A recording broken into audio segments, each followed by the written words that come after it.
Bonsoir à vous tous, soyez les bienvenus.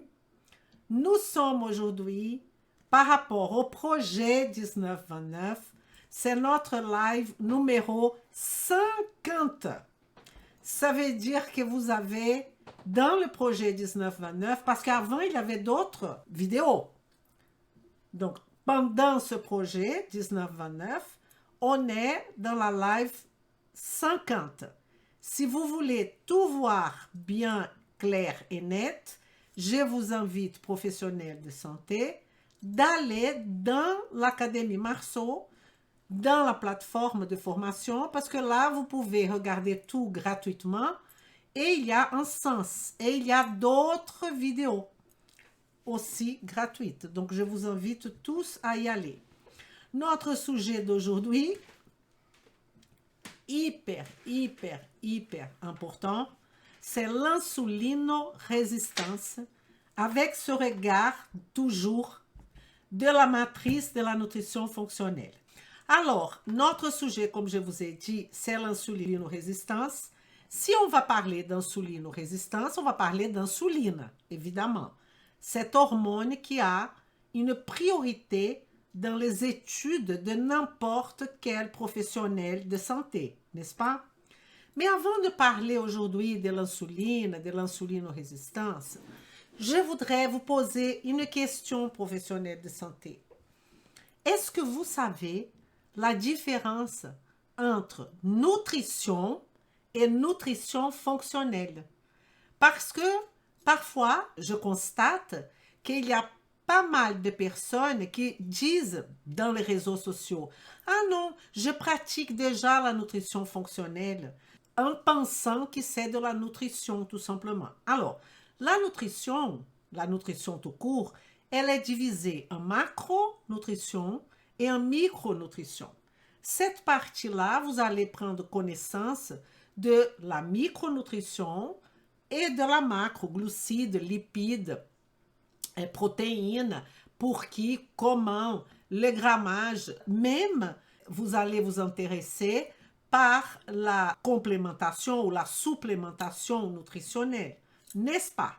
Donc, un coach qui se dit, parce qu'ils se disent, je suis coach en nutrition ou coach nutritionnel, lui, pour nous de la nutrition fonctionnelle, il a cette vision de nutrition, qui n'est pas du tout la nutrition fonctionnelle.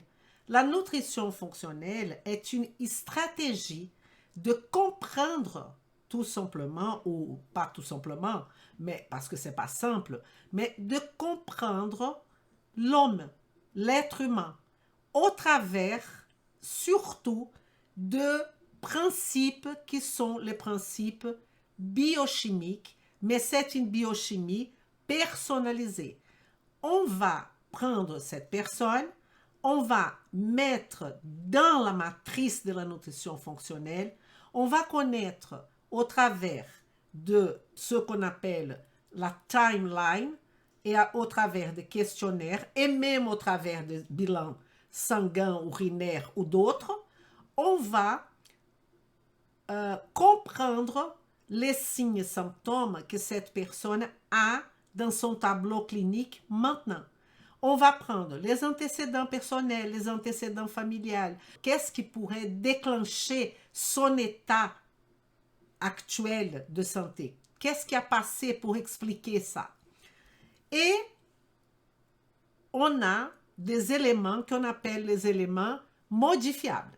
Ces éléments vont constituer effectivement le sommeil, vont constituer la capacité de relaxation de cette personne, son activité physique, son mouvement, son hydratation, sa nutrition, micro et macro. Ça veut dire que la nutrition holistique, la nutrition intégrée ou tout ce que vous voulez dire, elle est un morceau de ce puzzle qui est la nutrition fonctionnelle. Donc, on va analyser tous ces éléments qu'on appelle modifiables, parce que tout simplement ils sont modifiables, comme tout ce que je viens de vous dire, et je vais inclure les stress chroniques, les rapports que cette personne a avec la nature, avec sa famille, avec son travail, et on va analyser et mettre tous les signes et les symptômes qu'elle a dans des nœuds qu'on appelle le nœud biologique. Attention, nœud biologique n'est pas du tout la même chose que système, comme par exemple, le système digestif, c'est un système, c'est le système digestif. Notre nœud où est inséré le système digestif s'appelle assimilation.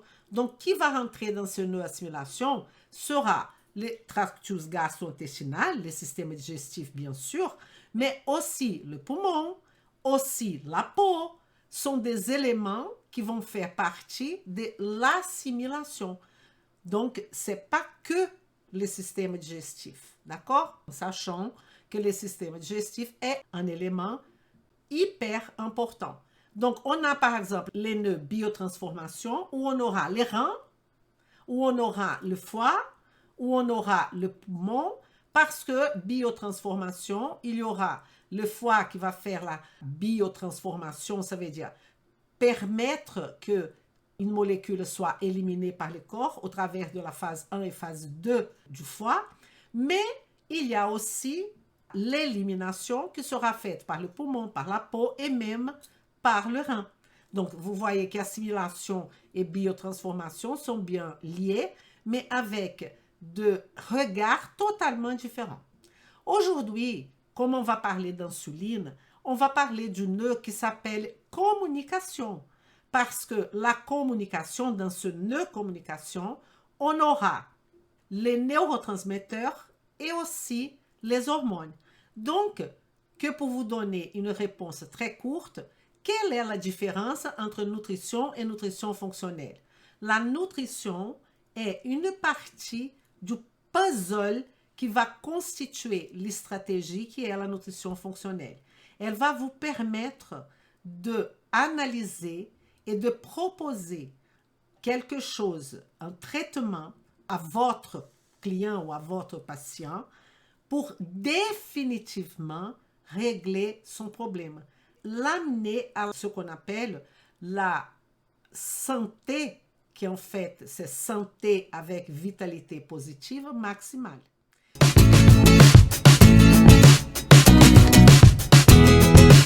Vem comigo! Et donc, je vous invite maintenant à aller dans notre... C'est ça que je viens de vous expliquer. N'oublions pas que cette matrice de la nutrition fonctionnelle, là-haut, en regardant tous ces nœuds, que je n'ai pas parlé de chacun, je parlais que de assimilation et de la communication, parce que ça va toucher notre sujet d'aujourd'hui. Il y a le regard mental, la mentalité de la personne, le mindset de cette personne, les émotions de cette personne et la partie qu'on appelle spirituelle qui n'a rien à voir avec religion, qui est la partie de propos existentiels. Pourquoi cette personne? Quel est son propos existentiel? Donc, l'insulinorésistance dans la matrice de la nutrition fonctionnelle. Vous savez qu'aujourd'hui, cette matrice va nous permettre de faire ce regard de la condition de santé de notre client, de faire un diagnostic et de proposer une solution. Mais je parle là de tout ce qui concerne l'insuline et la résistance à l'insuline. L'insuline affecte presque toutes les cellules de notre corps. Et là, regardez bien moi, à chaque fois qu'on va parler d'hormones, ça peut être, j'ai déjà parlé ici dans notre travail sur YouTube, Facebook et Instagram, dans notre masterclass sur la thyroïde. On a parlé beaucoup, énormément des hormones thyroïdiennes, n'est-ce pas? Donc, n'importe si ce sont les hormones stéroïdiennes, si ce sont les hormones thyroïdiennes, PTH, parathormones, hormones, vous devriez analyser chez votre patient, chez votre client, parce que vous savez bien que cette chaîne, c'est une chaîne que pour les professionnels de santé. Et je vais vous demander, professionnels de santé, avant de dire qu'est-ce qu'il faut analyser, n'importe quelle hormone vous allez analyser, de me faire quand même un like. Est-ce que vous avez déjà invité un autre professionnel, un collègue, pour venir nous joindre? Pourquoi, Elisa? Parce que j'ai besoin de perles. J'ai besoin de professionnels diamants qui veulent effectivement sortir de la, on appelle la mesmice, de dire je vous accompagne. Ici, on ne va pas accompagner les gens, on va régler le problème des gens. Ce sont des choses complètement différentes, n'est-ce pas? Et je voudrais alors que vous invitez des gens pour venir. Parfois, la live, elle est à 19h29 et ça n'est pas convenient pour tout le monde, mais ce n'est pas grave. La personne peut regarder après. Et pour ceux qui ne me connaissent pas, je me présente maintenant. Je suis Elisa Marceau, chirurgien, dentiste, naturopathe, formatrice et spécialisée en nutrition fonctionnelle. Et je vous montre comment appliquer la nutrition fonctionnelle de A à Z pour transformer des vies, la vôtre et celle de vos patients. Et pour cela, je vais vous dire que quand vous allez analyser des hormones chez votre client, votre patient, vous allez prendre en compte ce qu'on appelle le PTSD. PTSD. P, c'est la production, la synthèse de cette hormone. Il faut comprendre la production et la synthèse de l'hormone pour savoir s'il y a un déséquilibre quelque part. Donc, je vous donne l'ordre du raisonnement.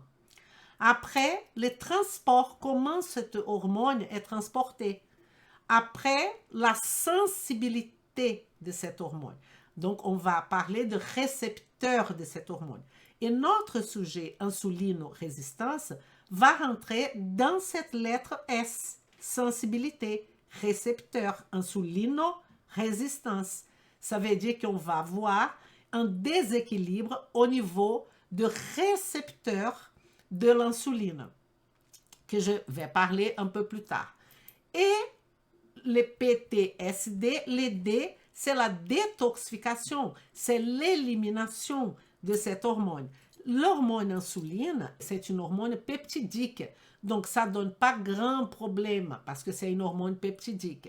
En revanche, quand on parle de progestérone, quand on parle d'estrogène, quand on parle de testostérone, là, c'est un peu plus compliqué parce que ce sont des hormones lipophiles qui vont être éliminées dans la phase 2 de notre foie. Pour cela, ils ont besoin de la phase 1, qui c'est la conjugaison, pour devenir plus polaires. Si vous ne connaissez pas, si vous avez des questionnements en disant « Non, hormones, c'est trop compliqué, je ne connais pas », je vous invite à aller à notre formation de base fondamentale et connaître qu'est-ce que c'est une hormone, comment les hormones sont synthétisées, qu'est-ce que c'est un récepteur d'hormones, qu'est-ce que c'est une hormone lipophile, qu'est-ce que c'est une hormone hydrophile. Vous aurez toute l'histoire des hormones pour vous préparer finalement à avoir un client devant vous. C'est ça notre objectif ici. Dans les modifiables, vous mettez les facteurs environnementaux. Laetitia, je vais vous montrer ici, ce n'est pas exactement comme ça.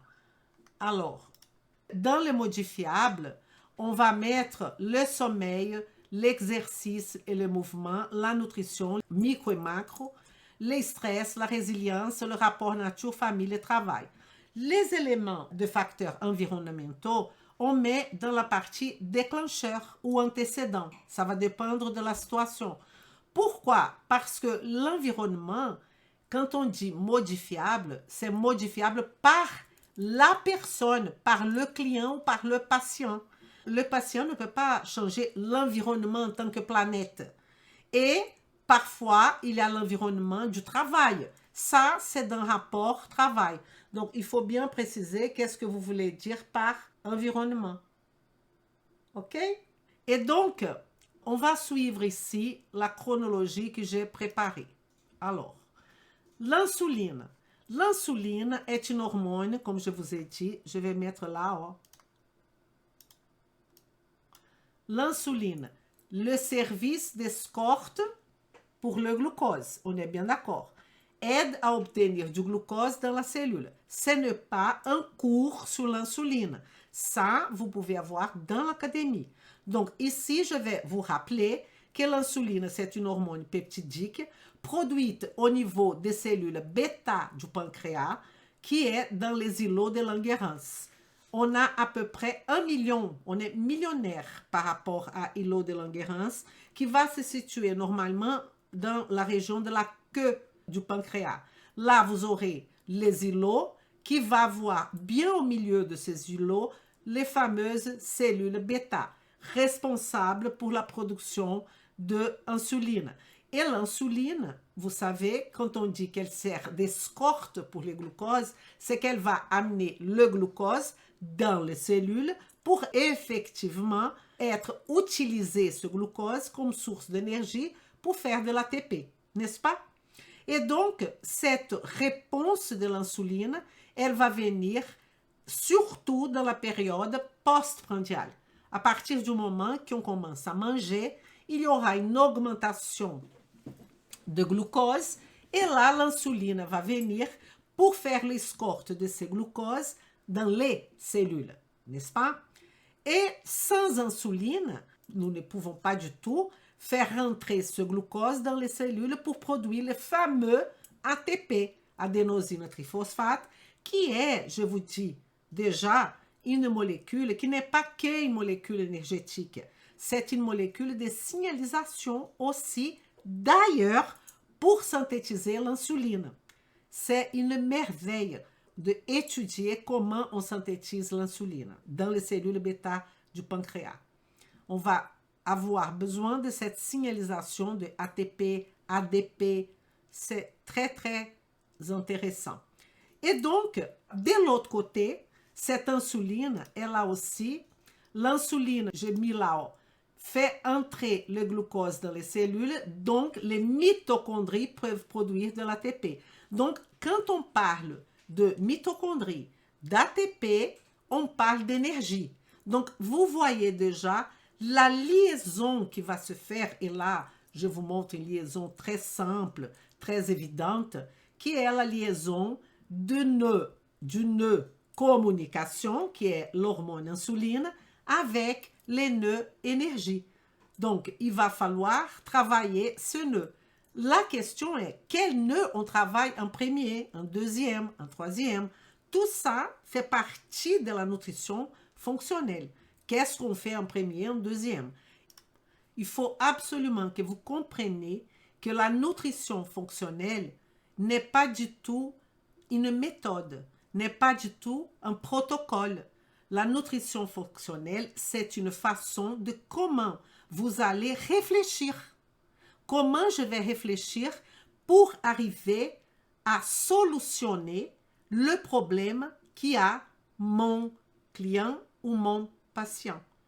Qu'est-ce qu'il faut prendre en compte en premier, en deuxième, en troisième?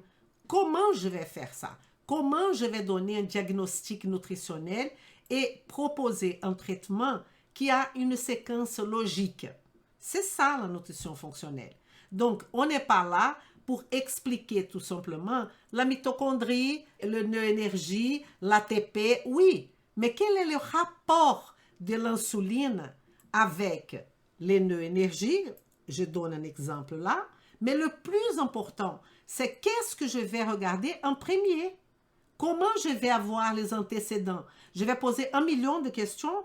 1 million de questions d'antécédents. Vous mangez votre consultation en train de poser des questions et normalement, vous ne savez pas quoi faire après. Les naturopathes, par exemple, ils sont très forts pour poser des questions. Ils posent toutes sortes de questions. Le problème, c'est qu'ils ne savent pas quoi faire avec les réponses. Ils ne savent pas proposer un traitement efficace. Ça peut arriver et ça arrive énormément. Au moins parmi mes élèves qui n'ont pas encore la sécurité, l'assurance de dire « Vem comigo que je vais vous arriver à la vitalité maximale, à la vitalité positive maximale. » Et donc, je reviens ici à notre sujet où je vais vous expliquer que c'est très important la fonction de cette insuline parce que l'insuline n'est pas que cette action de production d'ATP. Elle a comme caractéristique l'insuline une action, une hormone anabolisante. Donc l'insuline est une hormone de stockage de graisse, une hormone anabolique par excellence. D'ailleurs, c'est une hormone exclusivement anabolique. Et si on va maintenant dans cette dynamique parler de cette nœud que je viens de vous parler, qui est le nœud communication. Les nœuds communication, à chaque fois je vais revenir à moi-même. Vous connaissez les nœuds communication en tant que nœud? Ce nœud communication, il va inclure les neurotransmetteurs et les hormones. C'est la communication du corps. Soit elle est faite par les systèmes nerveux, ça elle est faite par les systèmes endocrinaux. Et parfois, on peut avoir un croisement du système nerveux et endocrinaux. Et là, l'insuline, elle va affecter directement, si vous regardez ici, l'insuline affecte directement d'autres hormones. Elle va affecter les récepteurs des hormones thyroïdiennes ainsi que les récepteurs d'autres hormones. On peut donner par exemple la question de SHBG. Vous connaissez SHBG? Sex Hormone Binding Globulin. Ça, c'est un exemple où cette SHBG, elle fait le transport des hormones sexuelles, et spécifiquement testostérone et estrogène. Quand vous avez beaucoup d'insuline, il y a une augmentation de la SHBG et va alors, c'est très important ça, diminuer la disponibilité de testostérone et d'estrogène pour les cellules. Ok, vous avez compris. Si on parle de communication et d'autres hormones, on pourrait aussi inclure dans notre explication les stress. Là, on s'occupe du stress en tant que facteur de capacité de résilience, capacité de supporter des chocs, chocs émotionnels, chocs physiques, etc. Et donc, qu'est-ce qui va arriver à ce moment-là?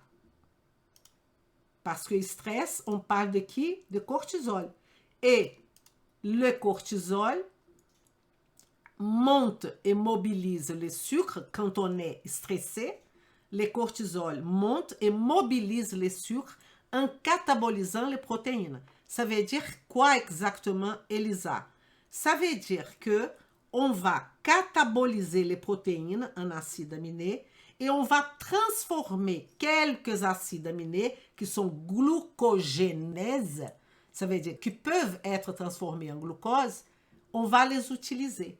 Et ça, cette capacité du cortisol de mobiliser le sucre s'appelle néoglucogénèse. C'est la néoglucogénèse.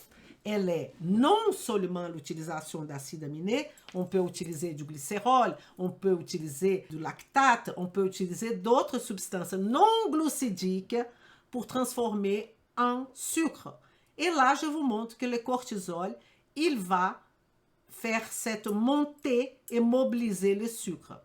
Donc, néoglucogénèse qui a comme cause la montée de l'insuline. OK? Est-ce que vous avez bien compris? Bon, qu'est-ce que je vais parler maintenant? Écoutez-moi, à partir du moment qu'on a cette insuline, l'insuline, et là, je vais parler de l'impact de cette insuline, elle va avoir un impact sur le magnésium dans le corps. Elle va provoquer l'augmentation de l'insuline. Je ne parle pas d'insulinorésistance pour l'instant. Elle va provoquer l'excrétion du magnésium par les reins. Si on dit rein, on va affecter une autre structure qui est, deux structures d'ailleurs, une qui va être la fonction rénale et l'autre qui sera la biotransformation, parce que l'élimination est dans les nœuds biotransformation. Je suis en train de vous montrer les jeux entre les nœuds. Et ça, vous seriez capable de faire ça avec tranquillité si vous connaissez la nutrition fonctionnelle comme il faut. Alors là, vous avez, va obliger les reins à excréter plus de magnésium, affectant les niveaux de magnésium dans le corps. Tout ça, c'est augmentation de l'insuline, ok? Et on va aussi regarder ici. On est en train de parler de magnésium, c'est que à part l'excrétion augmentée de magnésium, on va avoir un problème parce que le magnésium aide l'insuline à escorter les sucres dans les cellules. Vous voyez la problématique? Donc, augmentation anormale de l'insuline, excrétion de magnésium. Problème. Pour faire entrer les glucoses dans les cellules, et vous savez très bien, on a besoin de magnésium parce que pour faire la glycolyse déjà, on a besoin de magnésium, n'est-ce pas? Donc, et il y a dans cette situation qu'on parle de niveau de magnésium, qu'on parle de augmentation de l'excrétion de magnésium, il y a aussi à ce niveau-là une augmentation de la pression artérielle. Pourquoi? Parce que on va avoir les reins, il va cracher le magnésium de les urines et il va retenir le sodium. Une fois qu'il va retenir le sodium, on va augmenter la pression artérielle par notre système de angiotensine que vous connaissez, rénine, angiotensine. Et là, on peut parler même de la conséquence de la non-voyage, de la non-action hypoglycémiante de l'insuline, qui est comme conséquence finale le diabète et la maladie cardiovasculaire. Une personne ne meurt pas du diabète. La personne, elle va mourir de problèmes qui sont référents au diabète. Maladie cardiovasculaire, c'est caractéristique du décès d'une personne qui a diabète. Type 2, là, je parle. Même type 1, n'est-ce pas? Donc, maintenant, on va parler de facteurs en termes des antécédents. Quels sont les facteurs qui vont faciliter cette insulinorésistance? Mais évidemment, vous êtes en train de dire que, Elisa, vous n'avez pas expliqué l'insulinorésistance. Le nom, il dit un peu déjà. C'est une résistance à l'insuline. Donc, je voudrais utiliser, pour que ça soit bien clair pour vous, une métaphore pour l'insulinorésistance. Cette métaphore, je l'utilise beaucoup avec mes élèves, qui est, on va imaginer que vous êtes en train de voyager et que pendant ce voyage, il y a une ville que vous passez et cette ville, elle pue énormément. Vous sentez, il y a d'ailleurs au Brésil une ville qui s'appelle Campos, qui est une ville de production de canne à sucre. Et quand on passe à côté de cette ville, on va sentir, mais ça pue. Vous imaginez pas comment. Ça pue vraiment le produit de la canne à sucre pour produire le sucre, mais ça pue énormément. Et donc, on fait même comme ça parce que c'est très puant. En revanche, vous savez bien que dans cette ville-là, qui pue beaucoup, il y a des habitants. Ces habitants, ils ne ressentent plus l'odeur de la ville. Donc, ça veut dire quoi? Qu'il y a eu une résistance à cette odeur. Ils ne sentent plus. Pourquoi? Parce qu'il y a une réadaptation vis-à-vis de récepteurs du bulbe olfactif. Donc, ils ne sentent plus rien. Un autre exemple qu'on peut dire, c'est quand on a la musique très, très, très haute. Qu'est-ce qui peut se passer? Vous allez, à un moment donné, vous habituer. Et là, vous n'attendez plus la musique aussi haute. Il y aura une réadaptation du corps. Et l'insulinorésistance, c'est exactement ça. C'est une réadaptation du corps parce qu'il y a beaucoup d'insuline. C'est comme s'il y avait beaucoup de bruit. Ou il y a beaucoup d'insuline, comme si ça pue. Et donc, le corps va se réadapter. Il va diminuer les récepteurs à insuline et donc on aura un excès d'insuline au niveau sanguin et un excès de glucose au niveau sanguin. Et là, vous allez voir la problématique de tout ça. Donc, ce que je suis en train de dire, c'est que les cellules ne seront impactées par cette insulino-résistance. Et là, je voudrais vous dire que les antécédents les plus importants pour avoir cette résistance à l'insuline, on ne va pas se mentir qu'il y a effectivement les facteurs génétiques. Mais attention, là-haut, j'ai mis génétique, je suis là-haut. Je reviens. Il y a ici les facteurs génétiques. Mais le facteur génétique n'est pas la majorité, n'est pas le plus constant. Ce qui est dans le cas génétique, c'est que parfois un petit peu de sucre peut parfois être désastreux pour certaines personnes parmi nous tous qui ont ce composant génétique. Vous voulez un exemple d'un composant génétique qu'on peut aujourd'hui mesurer dans la salive? On peut mesurer les gènes GLUT2. On peut. Le gène GLUT2, il est bidirectionnel. Il est extrêmement important. Et donc, il y a des personnes qui vont avoir un comportement du GLUT2 qui n'est pas un comportement idéal. Que pour vous donner un exemple, il y en a d'autres, d'accord? D'autres facteurs génétiques. Alors, une autre question, c'est, dans les études, ne pas être allaité en tant que bébé par notre mère et avoir une exposition précoce du sucre dans les formules. Ça, c'est une question de développement de insulinorésistance. Une autre question, c'est l'exposition là aux toxines. Aux toxines comme pesticides vont influencer, vont diminuer, vont altérer les récepteurs d'insuline. On a aussi exposition répétée au stress oxydatif et on peut faire un lien de ça avec le vieillissement. Le vieillissement, on a évidemment, plus on est âgé, on était plus exposé au stress oxydatif. Plus on a de stress oxydatif, moins on a d'antioxydants, plus on peut avoir de problèmes au niveau des récepteurs. Donc, je suis bien en train de traiter une hormone et de vous parler, pas de production, pas de transport, mais de la sensibilité du récepteur qui est l'insulinorésistance. Et donc, ce que je vous dis, c'est que les personnes, par exemple, en dessus plus de 60 ans, auront incidence d'insulinorésistance beaucoup plus sensible à l'insulinorésistance par rapport à ses habitudes alimentaires, par rapport à une augmentation de sucre. Et vous savez que les personnes plus âgées, elles ont la notion de se faire plaisir. Que je pense que parmi vous, vous croyez beaucoup à cette histoire.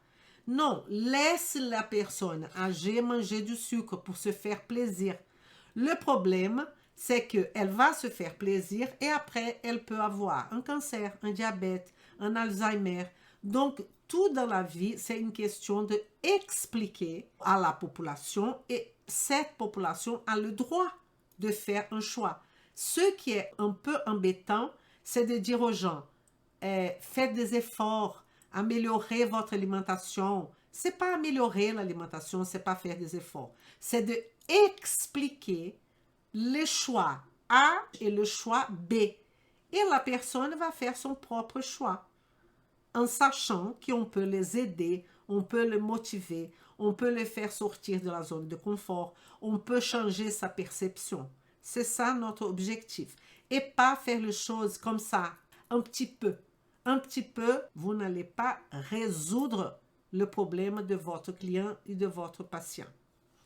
Alors, si on parle maintenant de médiateur. Médiateur, c'est l'expression, la communication des cellules. La communication des cellules au travers de notre sang, au travers de notre salive, au travers des urines, au travers des examens de bilan sanguin ou même de tests. Donc, s'il y a un sujet que dans mon cabinet est non négociable, est l'insulinémie. L'insulinémie est non négociable. Pourquoi? Parce que le management, on va dire, de la glycémie passe, écoutez, par l'insulinémie. Ça ne sert pas à grande chose de mesurer que la glycémie et que l'hémoglobine glyquée, même quand elles sont normales. Pourquoi, Elisa?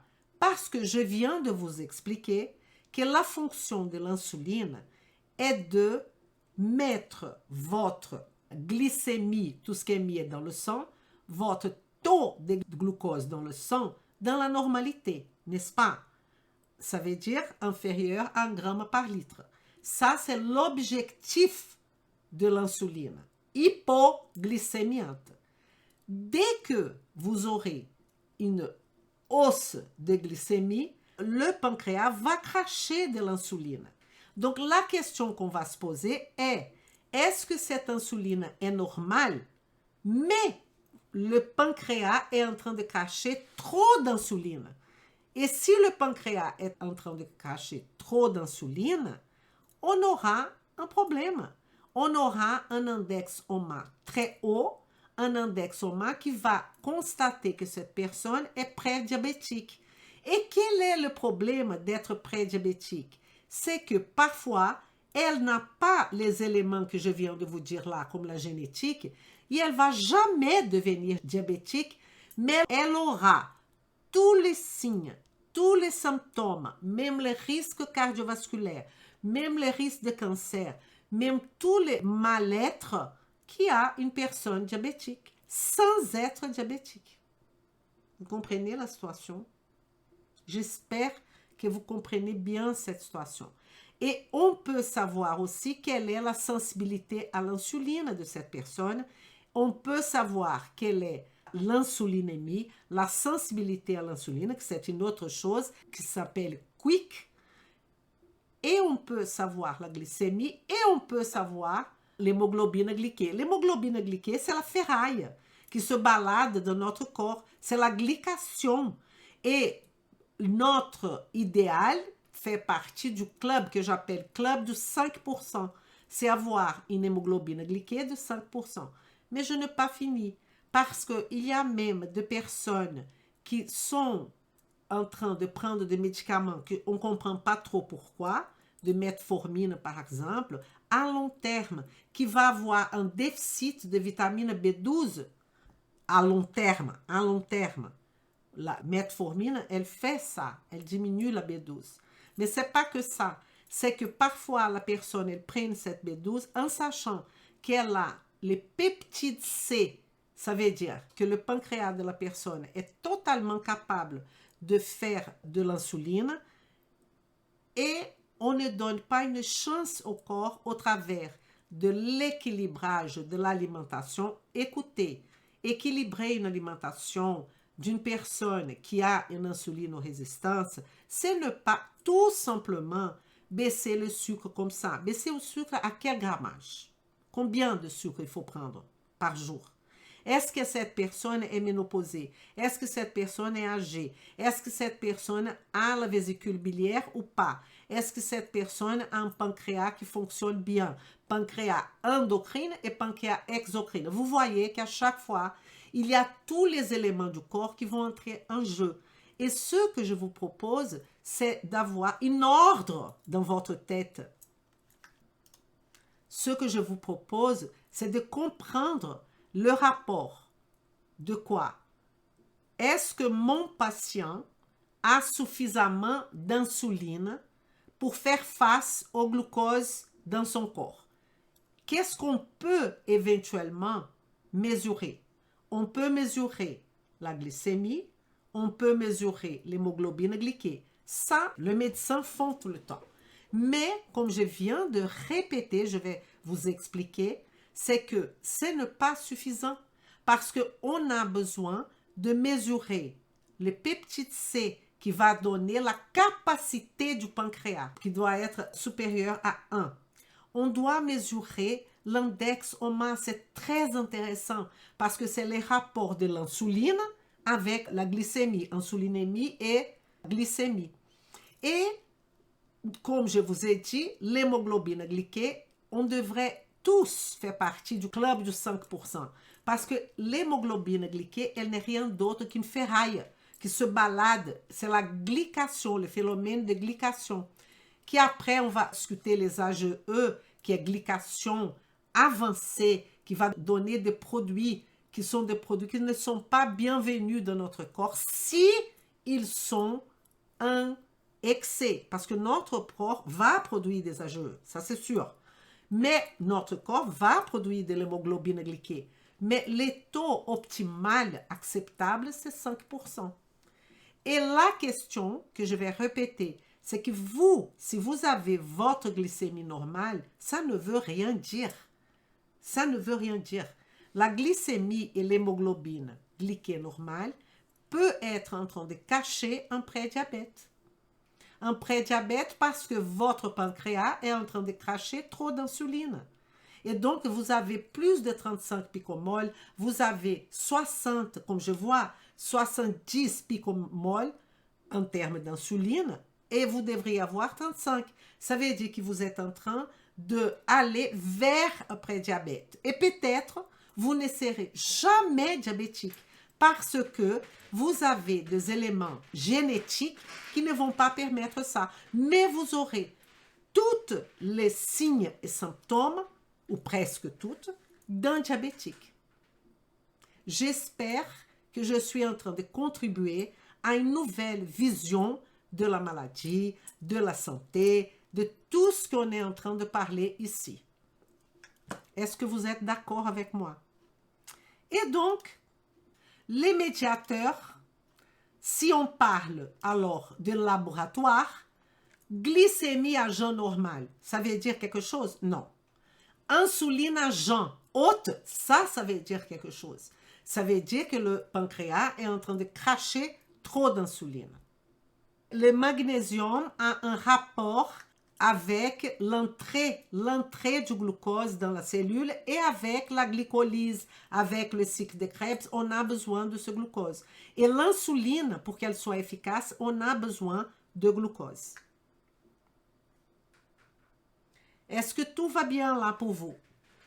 Laetitia, le vieillissement diminue le récepteur à l'insuline? Non, c'est pas exactement ça. Le vieillissement propose plus de stress oxydatif. Plus de stress oxydatif, plus de besoin d'antioxydants, sinon on va rentrer dans un processus inflammatoire chronique, Laetitia.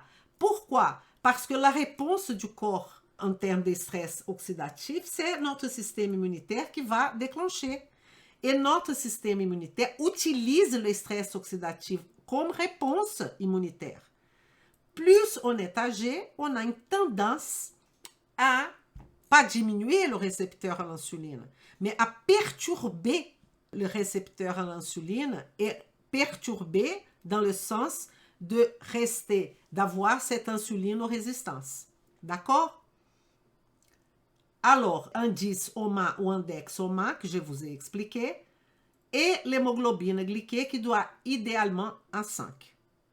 Je pense que j'ai tout expliqué. Maintenant, on va toucher un autre nœud, qui c'est le nœud assimilation par rapport à l'insulinorésistance. Toutes les cellules sont impactées par l'insulinorésistance, n'est-ce pas? Sauf les cellules endothéliales, les vaisseaux sanguins. Elles ne sont pas. Mais les cellules ne reçoivent pas leur énergie pour faire les fonctions, y compris la réception de nutriments. Vous comprenez bien qu'une personne qui est en insulinorésistance, on est d'accord, l'insuline met le glucose dans la cellule pour produire de l'énergie. Si la personne est insulinorésistante, il y a un problème au niveau de rentrer du glucose dans la cellule. Si on a ce problème-là, la cellule va avoir un déficit énergétique. Et si on parle d'assimilation, c'est notre intestin qui va prendre ça. Et si notre intestin va prendre ça, ça va avoir un problème d'absorption nutritionnelle. Et si on a un excès de sucre, ça va affecter le microbiome. Et si on affecte le microbiome, on est en train de parler de microbiote intestinal. Plus les tubes digestifs, plus tout ça, il est le plus grand organe endocrinien. Les tubes digestifs est le plus grand organe endocrinien, directement lié à cette communication ici. Et si vous voulez, je peux vous rappeler qu'on va avoir à peu près minimum 30 hormones qui vont rentrer là, dans ce tube digestif. Il y a plus, mais on va parler à peu près de 30 minimum, qui vont affecter à leur tour la sécrétion d'insuline. Vous voulez des exemples? GIP, GLP-1, qui sont les incrétines. Incrétine, ça veut dire increase, augmenter l'insuline. C'est à ça que sert les incrétines. D'ailleurs, il y a même des médicaments proposés pour faire la place de ces incrétines pour augmenter l'insuline dans le cas de personnes diabétiques. N'est-ce pas? Donc, l'intestin se présente déséquilibré. On aura des déséquilibres au niveau d'insuline. Toutes les cellules deviennent résistantes à l'insuline, sauf les cellules endothéliales des vaisseaux sanguins. Elles ne sont pas résistantes à l'insuline, mais elles seront endommagées par l'insuline. Eh oui, typique de prédiabétiques et des diabétiques. Alors, quand je parle de cette insuline, que je dis qu'il va avoir des retentissements au niveau de l'assimilation, il faut que vous compreniez ça et vous arrêtez de travailler à l'envers. Je vais dire que cette personne, la majorité des personnes qui pensent qu'ils sont en hypoglycémie, en fait, elles sont en hyperglycémie. Elles disent, ah, je me sens pas bien, il faut que je mange un peu de sucre. En fait, dans mon cabinet, ce qu'on va constater, c'est qu'elles sont plutôt en hyperglycémie. Donc, l'hypoglycémie peut signifier, pourrait être que le sucre est dans le mauvais endroit. Le sucre est dans le sang et pas dans les cellules. Vous comprenez ça? Le sucre est dans le sang et pas dans les cellules. Et donc, ça peut provoquer, si vous avez un problème de fringale, par exemple, vous pouvez, on est en train de travailler là, normalement, les gens vont mettre ça dans les émotions, ok, dans le mental, le fringale. Mais le fringale, à part le fait que vous pouvez avoir une candidose, et là on est dans le nœud assimilation, ça veut dire que vous avez un problème avec le sucre, les gens qui ont de fringale.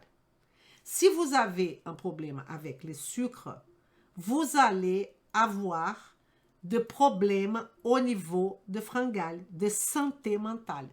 Pourquoi, Elisa? Parce que les cerveaux, ils s'utilisent du sucre directement. Le sucre qui est dans le sang, ils l'utilisent. Paf! Heureusement. Mais vous avez tout un déséquilibre du sucre pour entrer dans les cellules, comme les cellules musculaires, qui ont besoin du GLUT4, qui c'est plus compliqué, comme les cellules qui sont dépendantes vraiment de l'insuline directement.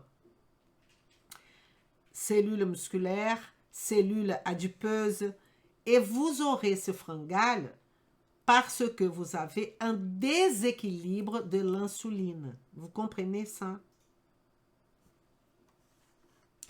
Et n'oublions pas qu'on a aussi la question, vous voyez que cette insulinorésistance va toucher absolument tout. Les soutiens immunitaires, quand on a une insulinorésistance, est affecté. Il va augmenter aussi la susceptibilité aux infections. Il va augmenter l'inflammation. Vous avez plus de sucre, mon Dieu, dans la circulation sanguine. Vous êtes en train de créer pas mal de problèmes. NF-κB inflammatoire a un rapport direct avec l'insuline. Insuline et inflammation, les deux voies sont deux voies qui vont se intercroiser. Mais ça, c'est un sujet un peu plus complexe qui mérite une explication beaucoup plus longue. D'accord? Mais n'oubliez pas, rappelez-vous, que la voie de l'insuline et la voie de l'inflammation s'intercroisent. OK. Et en termes de nutrition, on va revenir à les actions maintenant. Ça veut dire, comment s'adresser à l'insulinorésistance? Évidemment, réduire le glucide. Tout le monde pense savoir réduire le glucide. Ça, c'est un problème. Parce que nous avons l'histoire de glucides. Je vais mettre cette explication ici, parce que je voudrais que vous me regardez. La question de quand une personne a une insulinorésistance, qu'est-ce que vous allez proposer pour s'adresser à cette insulinorésistance? Je suis sûre que vous êtes en train de dire réduire les glucides. OK. Mais les professionnels, ils pensent qu'ils savent réduire le glucide. Nous avons plusieurs questions par rapport à ce glucide. Je sais que parmi vous, vous allez dire qu'on a les glucides, les sucres lents, les sucres rapides, mais la question n'est pas là. Les études nous montrent aujourd'hui qu'il y a une relation entre index glycémique et charge glycémique. Parfois, on a un aliment qui a un index glycémique très haut, mais la charge glycémique n'est pas très haute, comme la confiture, par exemple, parce que vous n'allez pas manger une quantité énorme de confiture. Il y en a d'autres qui c'est le contraire. Vous mangez une charge glycémique importante avec un index petit. Et donc, c'est la combinaison de charge glycémique et index glycémique qui va faire la différence dans la vie de votre patient en termes de syndrome métabolique, en termes de perte de poids, en termes de ménopause, en termes de tout ça. Parce qu'aujourd'hui, nous allons travailler avec ce qu'on appelle les quantités de glucides nettes.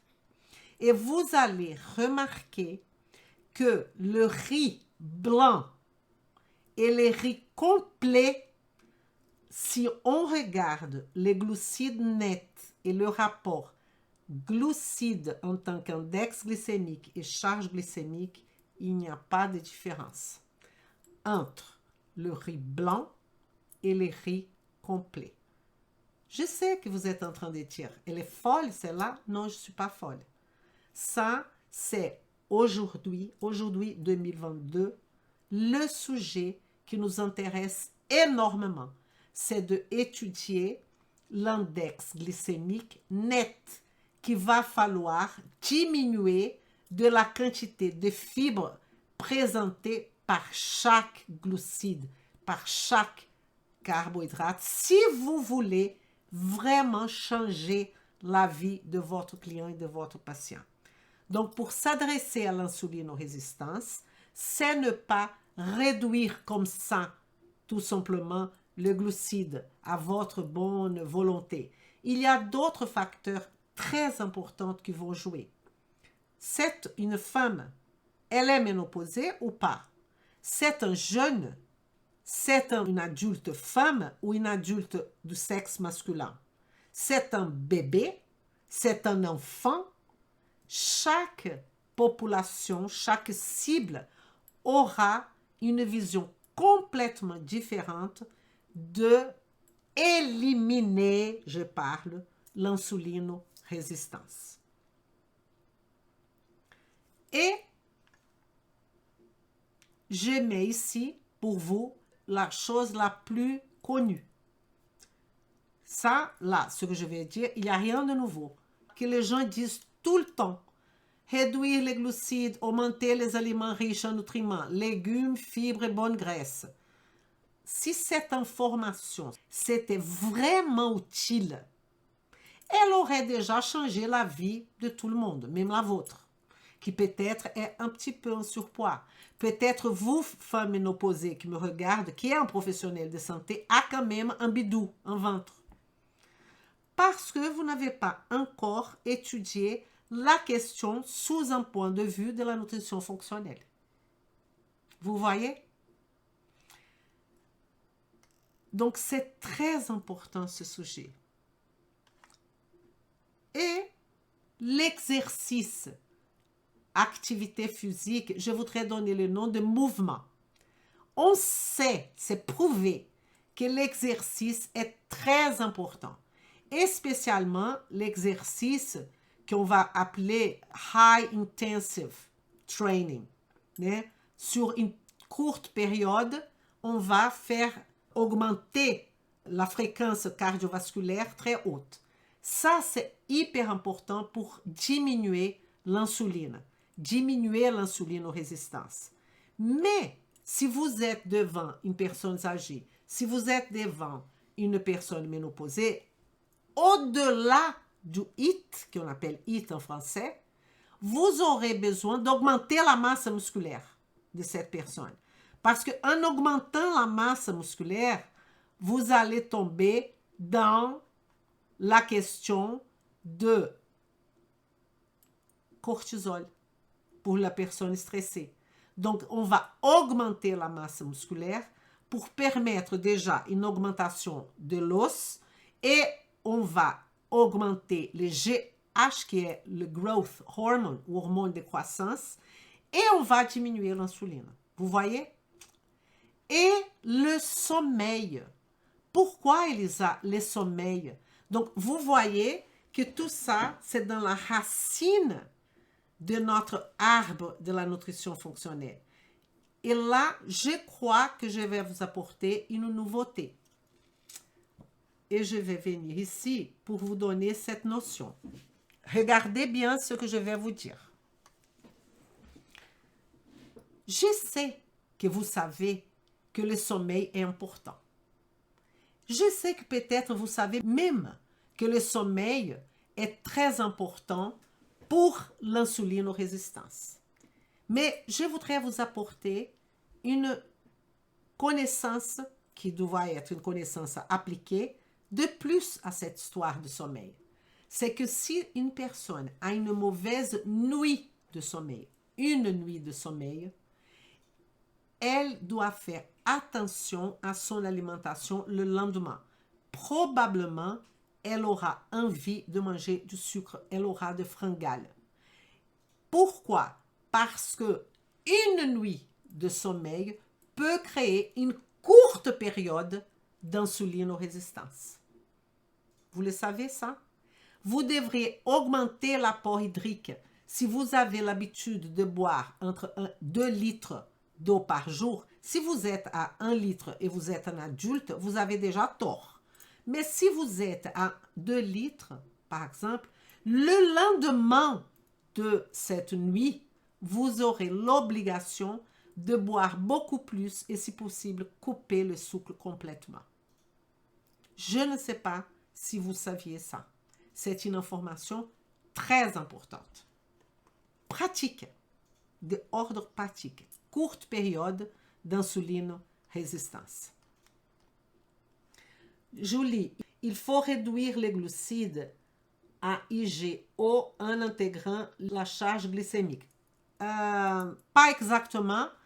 il faut composer charge glycémique et index glycémique. Aujourd'hui, on a déjà des tableaux qui vont nous montrer ça. Et il faut faire un calcul de la quantité d'hydrates de carbone, de glucides net qu'il y a dans chaque aliment.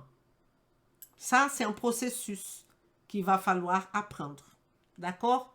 On va éliminer la fibre présente et on va calculer la quantité. Et une autre chose, c'est qu'il faut savoir, sous un point de vue optimal, que chaque population doit manger combien de sucre par jour. C'est ça notre question, très importante. Ok, Julie?